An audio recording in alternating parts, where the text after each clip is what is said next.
Tarea 9, equipo 3. Problema resuelto, del libro Diseño de procesos en ingeniería química de Arturo Jiménez. Problema 9.16.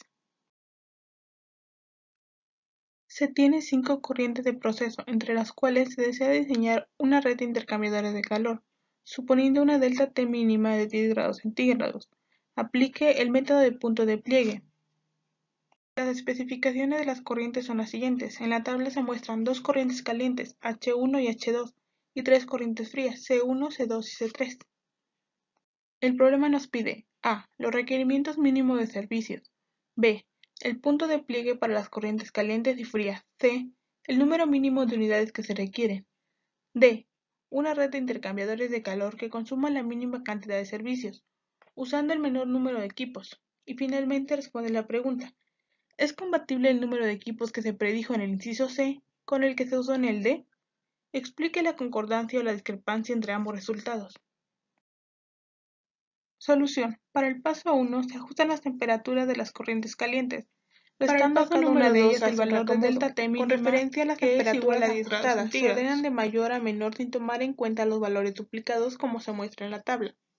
A partir de las temperaturas modificadas que se han obtenido, se definen intervalos de temperatura y para cada uno de ellos se encuentra un balance de entalpía. En el diagrama de abajo se muestran dichos intervalos y las corrientes de proceso.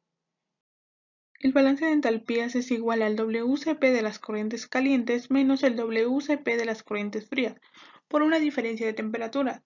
Para la entalpía 1 y 2 tenemos que es menos 80 kilocalorías por hora, y para la entalpía 3 tenemos que es 50 kilocalorías por hora. Si se supone inicialmente que no hay fuente de calor externo, QH igual a Q1 igual a 0, se puede evaluar la cantidad de calor que fluye desde un nivel de temperatura Ti hasta un nivel de temperatura Ti más 1. En el diagrama de cascada se muestran las entalpías obtenidas anteriormente, las temperaturas ajustadas y el calor. Para obtener el calor 2 se debe sumar el calor 1 igual a 0 más la entalpía 1 menos 80. Se repite el proceso para obtener las otras dos Q restantes. Como paso número 5 se elige el valor negativo más alto y se le agrega esa cantidad como QH. Asimismo, no se puede tener calores negativos, puesto que se estaría violando la segunda ley de la termodinámica. En este caso, para evitar tener calores negativos, es suministrar un calor externo, que será igual al valor más negativo que se tenga en la cascada de calores, es decir, Q3 es igual a menos 160. Entonces, este valor se le agrega QH, entonces se tiene. Entonces, Q1 es igual a 160 kilocalorías por hora. Para Q2 debemos sumar 160 menos 80. Q3 será igual a 80 menos 80, que nos da un calor de 0. Y para Q4 tenemos 0 más 50, y nos dará un calor de 50. Para el paso 6, a partir del diagrama de cascada de calor, se determinan los puntos de pliegue para la corriente caliente y para la corriente fría.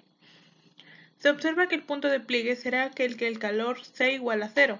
Por lo tanto, Q3 y la temperatura del punto de pliegue será T3 igual a 60 grados centígrados. Como las temperaturas son ajustadas, se define que la temperatura del punto de pliegue para las corrientes frías es de 60 grados centígrados, y para las corrientes calientes se le sumará la delta T mínima, que son 10 grados centígrados. Entonces será 70 grados centígrados para las corrientes calientes. Como paso número 7 obtendremos el consumo mínimo de servicios. Se observa que a partir de este diseño se tiene que suministrar 160 kilocalorías por hora y se va a retirar 50 kilocalorías por hora. Para diseñar la red de intercambiador de calor, se elabora el siguiente esquema, donde se indican las corrientes que están por arriba y por debajo del punto de pliegue. El diagrama muestra las corrientes que están por arriba y por debajo del punto de pliegue. Tenemos que para las corrientes calientes el punto de pliegue es 70 grados centígrados, por lo tanto solo la corriente 1 está por arriba del punto de pliegue. Y para las corrientes frías es de 60 grados centígrados, por lo tanto solo la corriente 4 y 5 están por arriba del punto de pliegue, mientras que debajo del punto de pliegue se encuentran todas las corrientes. En resumen, arriba del punto de pliegue se tiene la corriente 1 que se enfría y la corriente 4 y 5 que se calienta. Debajo del punto de pliegue se tiene la corriente 1 y 2 que se enfría y las corrientes 3, 4 y 5 que se calientan. Arriba del punto de pliegue se debe cumplir que el WCP de las corrientes frías debe ser mayor al WCP de las corrientes calientes. Si no fuera el caso, se tendría que dividir el WCP de las corrientes calientes. En este caso, dividiremos la corriente 1, que es una corriente caliente, mientras que las demás permanecerán igual. Combinando la corriente 1A y la corriente 4, tenemos que Q1 será igual a Q4. Hacemos un balance y despejaremos la temperatura de salida de 1A.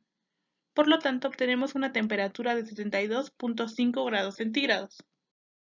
Combinando las corrientes 1B y 5 y siguiendo el mismo procedimiento anterior, obtenemos una temperatura de salida de 75 grados centígrados. Las corrientes frías se terminan de calentar arriba del punto de pliegue usando calentadores. En este caso, las corrientes frías 4 y 5 se terminan de calentar por arriba del punto de pliegue usando un calentador. Para la corriente 4 obtenemos que se requiere 60 kilocalorías por hora y para la corriente 5 100 kilocalorías por hora. El calor de los calentadores totales es igual a la sumatoria de todos los calentadores que estamos ocupando por arriba del punto de pliegue, es decir, Q total será igual a 160 kilocalorías por hora. Por lo tanto, se cumple con el requerimiento de servicios a suministrar calculado anteriormente.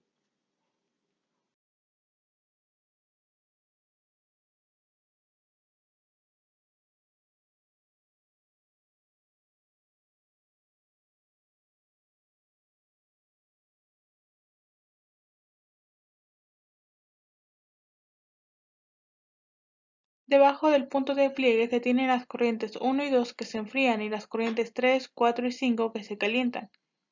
En este caso, el WCP de las corrientes calientes deberá ser mayor al WCP de las corrientes frías. Vamos a dividir la corriente 2 en 2A y 2B. Combinando las corrientes 2A y 3, tenemos una temperatura de salida de 20 grados centígrados. Como se llega a la temperatura de salida deseada, no es necesario utilizar un enfriador. Combinando las corrientes 2B y 5, tenemos una temperatura de salida de 30 grados centígrados. Como no se alcanza la temperatura de salida deseada, es necesario enfriar de 30 grados centígrados a 20 grados centígrados. Combinando las corrientes 1 y 4, tenemos una temperatura de salida de 20 grados centígrados. En este caso también se llega a la temperatura de salida deseada, y no es necesario utilizar un enfriador. Las corrientes calientes se terminan de enfriar debajo del punto de pliegue usando enfriadores. Para las corrientes 2, B y 5, tenemos una Q de 50 kilocalorías por hora. Por lo tanto, se cumple con el requerimiento de servicios a retirar, que se calculó anteriormente. Finalmente tenemos el diseño de la red de intercambiador de calor. El diagrama de red de intercambiador de calor muestra las corrientes combinadas, en este caso la corriente 1 y 2, que son corrientes calientes, y los intercambiadores de calor necesarios.